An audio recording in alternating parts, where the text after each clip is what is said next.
I'd like to buy a house. Aw. Are you poor? Well, no. My partner and I both have jobs with a pretty decent combined income. Are you in the 1%? No. How much do you have in your trust fund? I don't have a trust fund. How many businesses do you own? Well, I have an Etsy shop that makes fun earrings. Margaret, we've got another poor that wants to buy a house. So were you thinking more van, Home Depot shed, or yurt? I was thinking more of a house. Have you considered catfishing an elderly man or woman who does own their own home? Like one who's about to die? Yeah. Yeah, actually. You're gonna want to check out Silver Singles. I already have a login. Good morning, good morning. So today I wanted to talk about the history in Savannah, Georgia. Right? Now, if you're from Savannah, Georgia, you may have been to Martin Luther King Boulevard. But did you know that Martin Luther King Jr. Boulevard used to be West Broad Street, which is one of the big black business districts in Savannah, Georgia? It started after the Civil War when a lot of blacks came into the town. It was called Frog Town back then because of the frogs. They started building businesses. They had movie theaters. They had pharmacies. There were funeral homes, banks. The Wage Earners Bank was there. They had the Pekin Theater, the Star Theater, the Dunbar Theater. They had a big pharmacy called the Savannah Pharmacy, which was around till about 2014. One of the only black-owned pharmacies in Savannah, Georgia. There's a lot of history in Savannah, Georgia, and you should check it out. All right, the rest is history.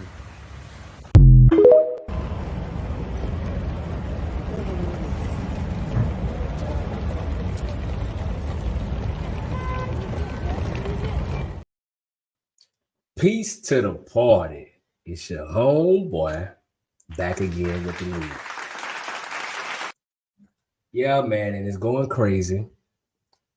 Every day is something new. But I seen something that piqued my interest, and I had to come touch on it for the people, man, because the housing crisis is actually truly a crisis now. They've been talking about this really and hitting towards it for decades, but it's safe to say at this point, I would say it's pretty clear that it's here. And we're going to go and play a couple clips, man, talk about a few things. And I'm going to do a case study right here in Georgia and show y'all in real time what's going on. So we're going to use Georgia as an example today, but this is going on all over the United States.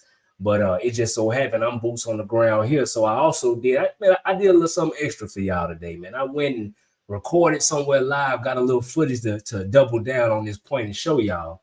But I really feel like it's some sneaky tactics going on to just keep the American people out of ownership, period, while foreigners and, and different corporations are coming and buying up everything. So it don't matter what side of the fence you own, because, you got, especially in the black community, you got people who talk for and against home ownership. I'll get to that later on in the video. But first, let's start with really what's going on, because I want to show y'all how it looks like it's a big plan, a conspiracy, if you will, and what's going on with the housing market. So first, let's take it over here. I want you to, we got a lot of subdivisions being built that are for rental only. Then the regular rental properties that always have existed, the prices have shot through the roof. It don't matter what city or even in small towns, the rent is much higher than what it used to be for those same properties, which is crazy, right? But I want you to see this video from Atlanta because they breaking down how these corporations are the ones buying a lot of these single family homes and running up the rate. So let's take it over to the A real quick, and then we'll come back and break it down.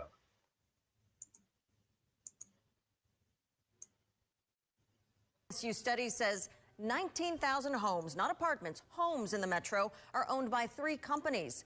That's nearly 1 in every 9 houses up for rent, and some entire suburban neighborhoods where corporations own it all.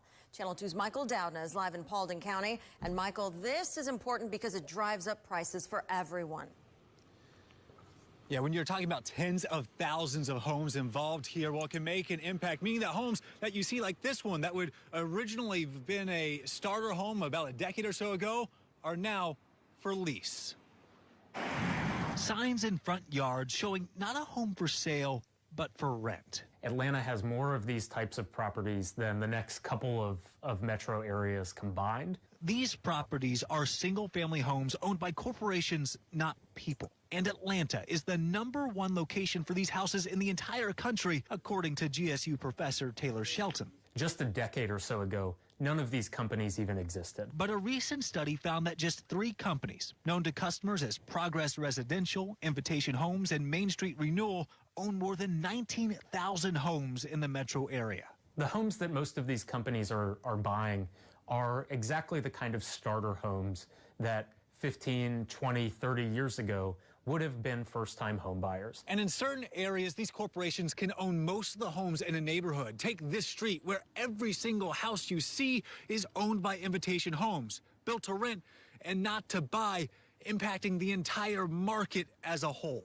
It makes it impossible to find a deal. Jordana Haig says the end result has led to higher prices, as corporations have bought up much of the supply of homes, pushing up house prices while also allowing them to control the rent. That's problematic because there should be more competition to keep prices reasonable. But for others like DeMar Madison, these rental homes allow folks to try out homeownership without the full commitment. You need a new roof? You call Invitation. Tell them, hey, I need a new roof. So I think it just varies. I think it depends on the person. Now, while this study focused on just the top 3 corporations that own the most property, if you actually expanded that out to the top 10, well, they own more than 30,000 homes in the metro area. If you expand that beyond just the immediate metro, well, those numbers only continue to climb higher. We're live in Paulding County. Michael Dowdna, WSB Tonight. I think those numbers are just shocking for so many people here tonight, Michael. Thank you.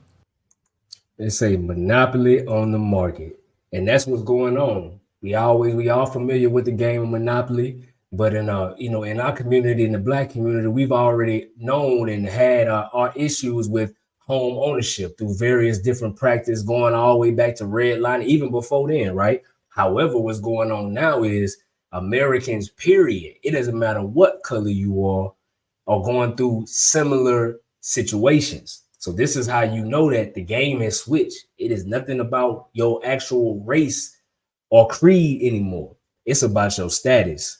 And basically they're monopolizing the game to where it's not even free trade anymore. Why are y'all so interested with all these commercial properties available? Why would these mega corporations and hedge funds and private equity firms want to buy up all the single family homes to drive up the rent prices unless there's another play? You get what I'm saying? Because they have no interest to have all these homes. They can make bigger returns on multifamily, like apartments, hotels. You see what I'm saying? So it has to be a reason why they're doing this. But like I said, we're going to walk this down in Georgia because I've been staying in tune with this since it first happened, because I got a rental community that's right maybe a couple miles down the road from me that I went and got some footage of so y'all can see. But I want to go here. I want y'all to hear this. Ain't, I'm just a homeboy with the news. I ain't no economist and I don't hold all these big positions. I'm just aware, right? Speaking from an autonomous perspective. But I want to play a video from Robert Reich. Buddy used to be the Secretary of Labor. He used to be the Secretary of Labor under the Clinton administration, right? Got his own YouTube channel. Shout out to him, all that good shit, right? So let's listen to what he say about how the Wall Street and these big corporations were in collusion to make this happen. Now, remember, I told you where he worked at, Secretary of Labor. He may know some things, but hey, let's listen to him. And he from that other community that if you speak on him, they'll get you up out of here. But that's neither here nor there. And home buying is out of reach for millions. One big reason why? Wall Street. Hedge funds and private equity firms have been buying up hundreds of thousands of homes that would otherwise be purchased by people. Wall Street's appetite for housing ramped up after the 2008 financial crisis. As you'll recall, the street's excessive greed created a housing bubble that burst. Millions of people lost their homes to foreclosure. Did the street learn a lesson? Of course not. It got bailed out. Then it began picking off the scraps of the housing market it had just destroyed, gobbling up foreclosed homes at fire sale prices, which it then sold or rented for big profits.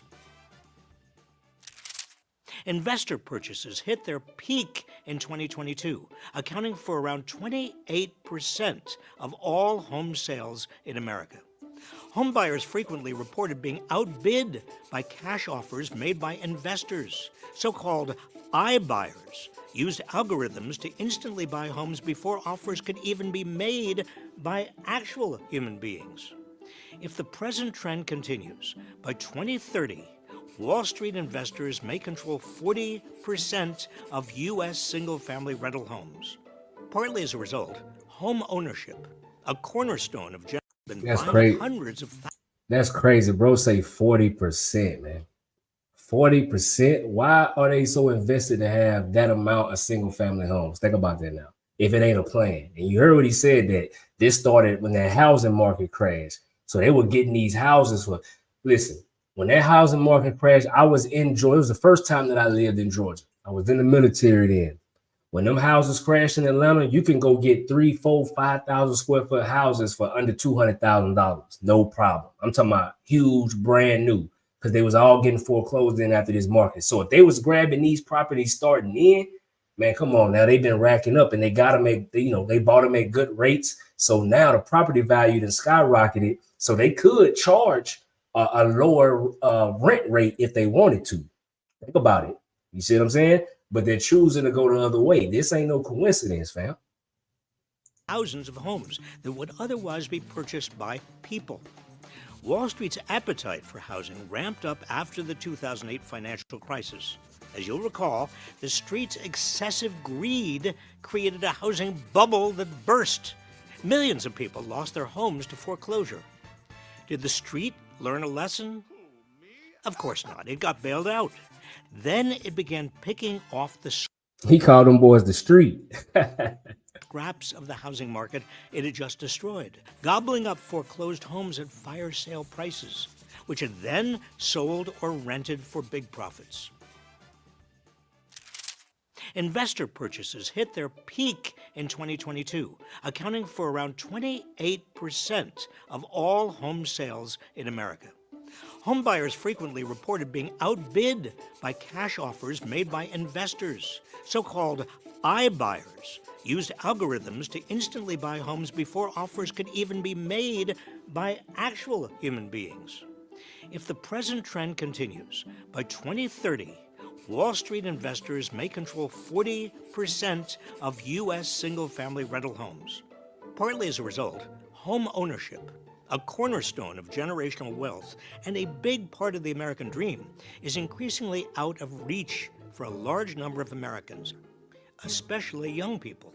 Now, Wall Street's feasting has slowed recently due to rising home prices, but that hasn't stopped them from specifically targeting more modestly priced homes, buying up a record share of the country's most affordable homes at the end of 2023.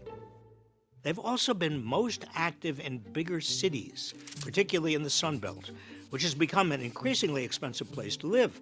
And they're pointedly going after neighborhoods that are home to communities of color. For example, in one diverse neighborhood in Charlotte, North Carolina, Wall Street-backed investors bought half of the homes that sold in 2021 and 2022. On a single block, investors bought every house but one and turned them into rentals. Folks, it's a vicious cycle. First, you're outbid by investors. Then you may be stuck renting from them at excessive prices that leave you with even less money to put up for a new home. Rinse, repeat. Now, I want to be clear. This is just one part of the problem with housing in America. The lack of supply is considered the biggest reason why home prices and rents have soared and are outpacing recent wage gains. But Wall Street sinking its teeth into whatever is left on the market is making the supply problem even worse.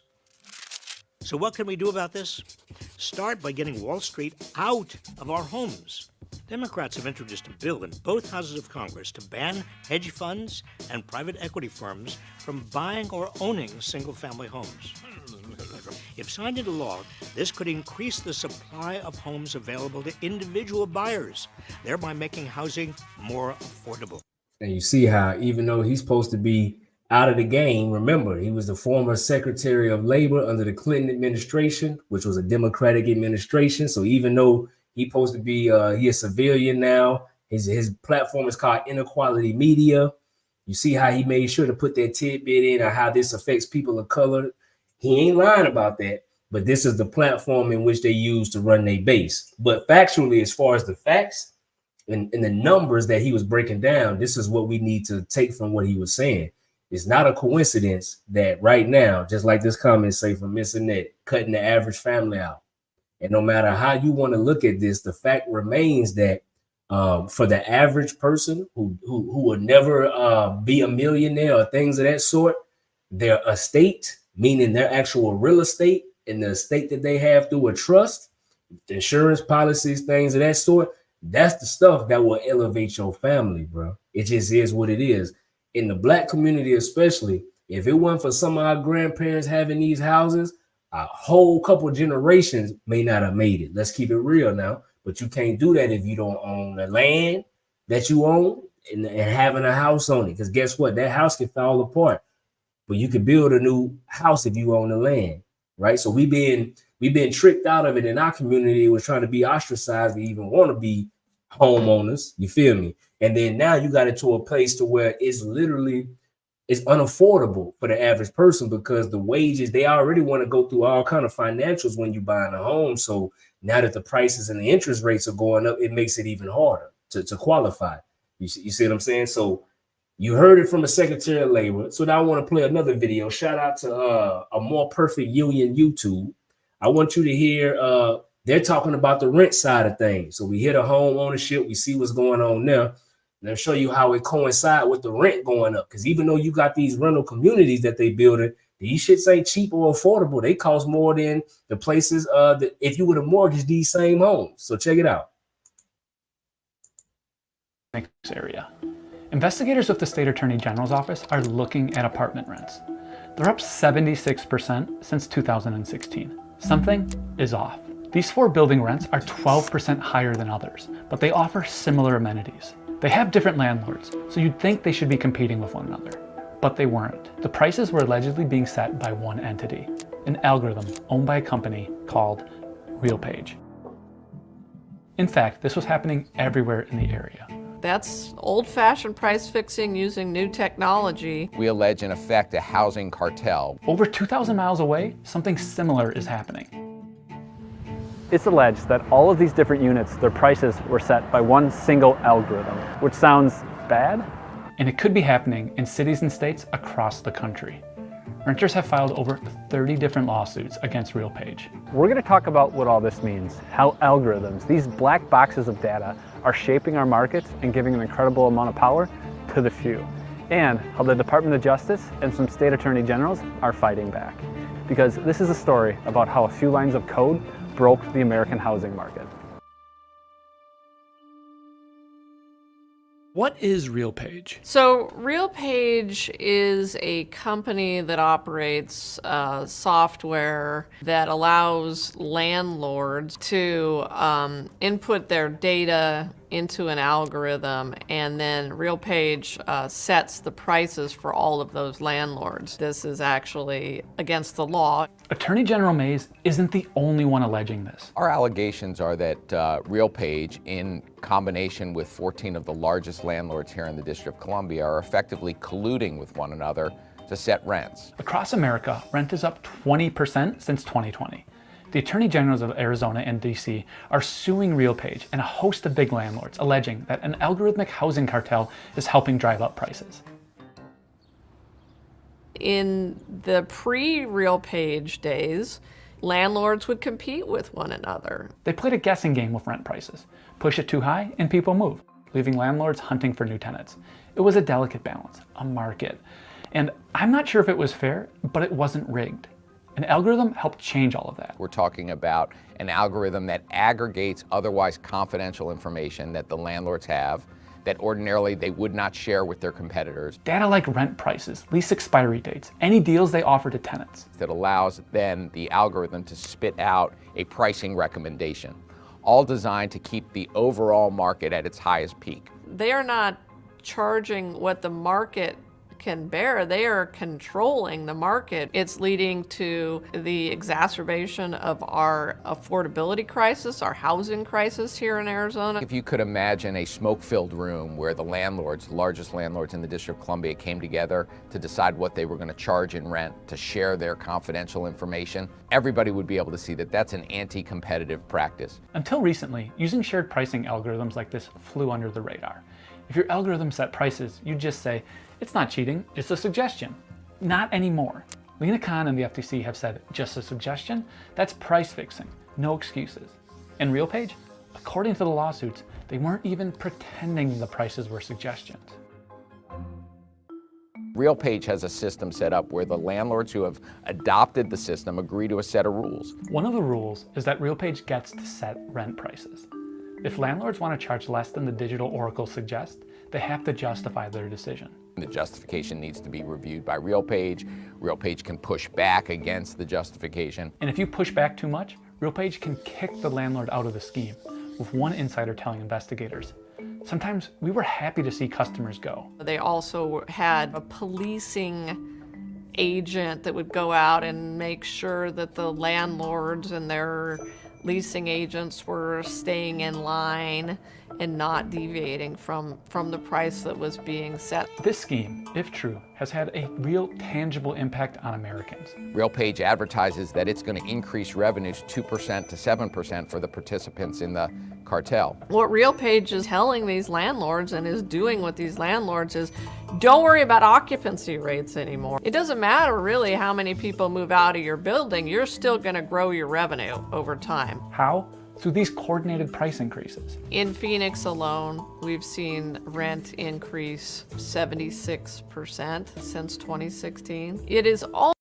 Bruh, 76, bruh. Think about what 76. What's the reason for the same property paying the same taxes? And if you've been owning this home for a while, it's a good chance it's paid off, right? For these bigger, older landlords in some of these areas. What is the need for the rent to go up 76%, bro? That is crazy. Think about what's going on now. It's in Arizona. So we started in Georgia. We go and start talking about the nationwide crisis that's in collusion with the hedge funds, the big boys at Wall Street, or the street, like old buddy called them. And so now we seeing a lot of similarities here. So I'm gonna play a little bit more of this, and then I'm gonna show y'all a community right by me that I actually went and laid eyes on and got some footage of for y'all. So hold on, let us rock out for a couple more minutes and we're gonna get to that. Peace to everybody in the chat, man. Appreciate y'all pulling up. Almost certain that people were evicted as a result of these price increases, and that some people were made homeless by them. To their prospective customers, the landlords, RealPage is pretty open about all of this. You can go to their website, type in a zip code, and view a sample of what buildings are using the software, along with any corresponding price changes. We'll see, this building right here, rent is actually down about 4%. If we just zoom out a little bit, a few blocks over, this rent is actually up 4%. They used to have videos where landlords talked about how RealPage's algorithm pushed them to raise rent, but the company deleted it after the Washington Post ran a story. On investor calls, they're flat out saying the algorithm is going to recommend higher lease rates for every property. But the company goes to great lengths to train landlords to hide this scheme from renters. Landlords were coached across a variety of scenarios and told not to mention RealPage or pricing algorithms to tenants. Instead, they were supposed to say stuff like units were being priced individually.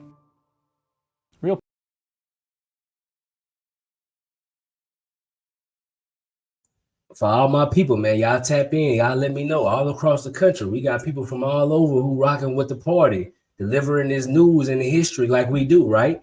In the comments, whenever you see this video, you're not watching it live, let us know what it looked like in your area.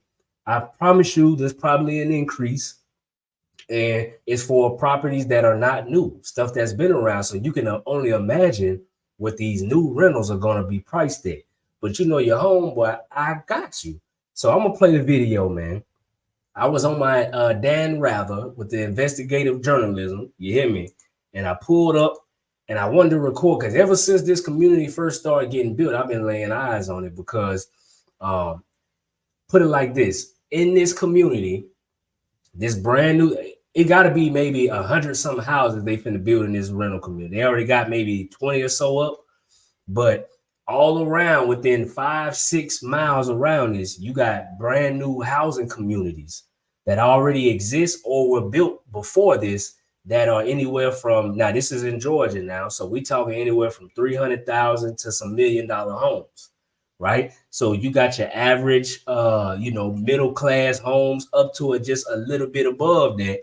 Because this Georgia, $1 million in Georgia, you can get you a house that's ridiculous. Especially, I don't live in Atlanta.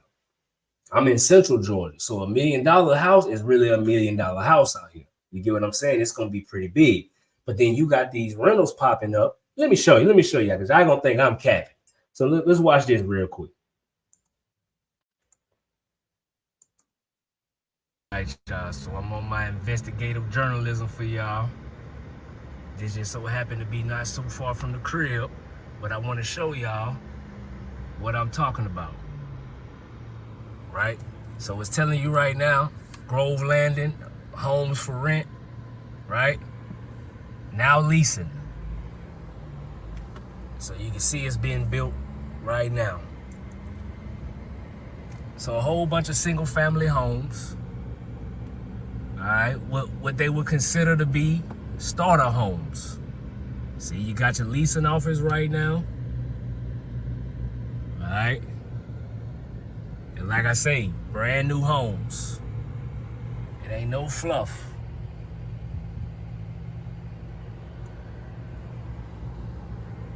You can see it's already people moving in. They say they got a waiting list that's crazy. But I just want y'all to see this now. This is what's going on out here. Now, like I say, nothing against anybody, but there's a lot of communities in this area that are for homeowners. So when the news first broke of this going on, there was a lot of people upset because what does this do for the property value? You know what I'm saying? So here we are, and we see they building a lot of houses, y'all. Look at all this space back here. This is gonna go very, very far. All right? This is gonna go very far. You can see down there. Let me zoom in some. You can tell they're going all the way back there. You can see it over there. Like I say, it's people moving in every day. Hey, so I'm just your homeboy with the news, but I'm looking around. I hope y'all are too. This is for real. This ain't no conspiracy, bro. And I had to go do my research. We know it like that over here at the party. So I had to go see who are these people, because I saw what's going on in Atlanta. And for those of you who are not familiar with Georgia replicate every city is damn near identical when it comes to how they build these subdivisions and these suburbs. Everything looked like the Atlanta suburb, McDonough and all that. It all looked the same. And it's coming all the way down to Central Georgia, even going down to Savannah. Me and the wife went to Savannah a couple weeks ago. And if you go to the Pooler area, Pooler, Georgia, the Savannah, the suburbs of Savannah, it looked exactly like this. I'm pretty sure they probably got something coming down there. So check it out. Here go the company, bro. Let's go look at the company who pulling the strings on this particular one. Because basically, you know how they said those 3 corporations was involved, but now it's plenty of other people who want to play ball too. Because you gotta think how much they making money hand over fist. So check this out. This is the one that's making this one by me, Parkland Communities. All right, Georgia homes for rent and for sale. So this is a privately owned, multifaceted residential real estate development and investment firm in Atlanta, Georgia. So this is how they always do. The big cities, after they cannibalize everything in that area, they want to go to the outskirts because it's going to be cheaper to make them plays right here. But the value going up like crazy, so the returns is good. Georgia got it's a good state economy, a lot of money flowing around here. And then you remember what Robert Reich was saying, they love to do this around people of color communities. So you got a lot of neighborhoods around here you got a lot of neighborhoods that's 60, 70, 80% black.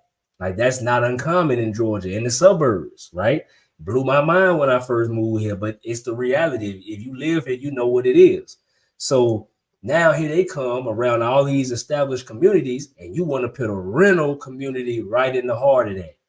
You feel what I'm saying? So this is how they do it. They say they got 1,000+ acres developed, over 3,000 residences created. But what I want to show y'all, look how many communities they got. Hold on, let me get myself out the way so y'all can see this. Look at all these communities, and let me zoom in real quick because I need y'all to see this. Hold on. I'm gonna take myself off of this because y'all gotta see this. So look how big these communities are. Look how many. 1, 2, 3, 4, 5, 6, 7, 8, 9, 10, 11, 12, 16. Look at this, man. And all of them big. Look at this. We talking, all of these is 50+ houses easily. You got some smaller ones here that may be like 30, 40. But the rest of these, humongous. And this was not one of the major players. So what this is showing you is that basically what happened, hold on, let me get back situated. Basically what happened is they see the ones like, shout out to Noble, he was saying you got your Black Rocks, right? BlackRock and the bigger companies, they start doing it, but then of course, they can't have their name on everything. So they got a whole bunch of subsidiaries. But you got to know it's some other people who with some money who like, man, we ain't going to let them buy up everything. So they got their own collectives and hedge funds and private equity firms going on. So just like what it's saying, this is how this comment is saying, this is how they eliminate the middle class. And the majority of us will be in our middle class. This is just, it is what it is. So them coming at that is a threat to all Americans. It don't really matter what your race is, that they've been past that. It's a new system now. And the longer that we keep going back and forth on bullshit and not getting right and exact about what we doing, we're going to be on the losing side of things. Look, this is what these people is doing. They over here, let me see. What we do over the let me bring it to where y'all can see it. Over the last 20 years, we have built close, trusted relationships with elected officials, municipal staff, neighborhood associations, bankers, and home builders, empowering us to provide aesthetically planned and value engineered communities that create a quality lifestyle for all residents. They in the land banking, real estate investment, home building, real estate development. These are the type of things that we need to be into for those of us talking about nation building, because look, you can clearly see that they coming for everything. It don't matter where you are. Where I'm at is not a big city. This is not a metroplex, but they want everything close to it because they want all the prime land. And if you in the South and these areas, we definitely need to be buying land. But hey, look, I'm just your homeboy with the news reporting live. I hope y'all enjoyed the content. In the comments, though, let me know what you think. Tap in with your city and state. Let me know what it looked like in your area. Like always, man, when y'all check us out on Sunday, we got our history podcast that we do. We got a new series that we've been cooking up. Shout out to y'all who came for the Lee Cummings show on Tuesday. But that's my time, y'all. I'm gonna hit y'all with this ending commercial, and I'll catch y'all next time, man. Peace.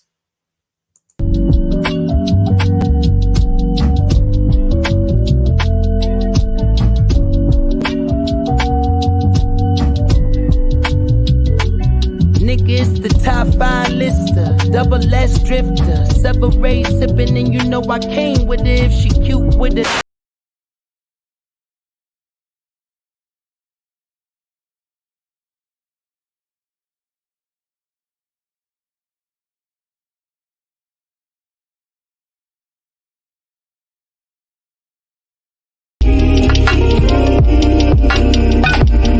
Dope.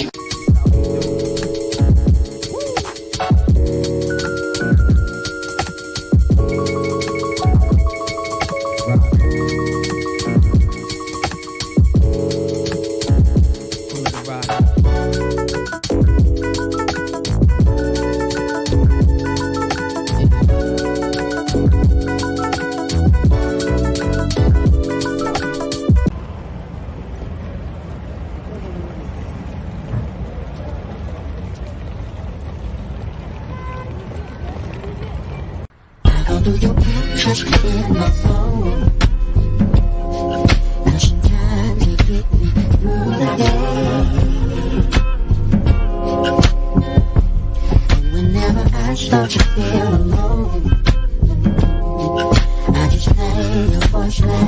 that I say before things change. Now, I read the message you sent, trying to tune out when you sing. I know you love me, but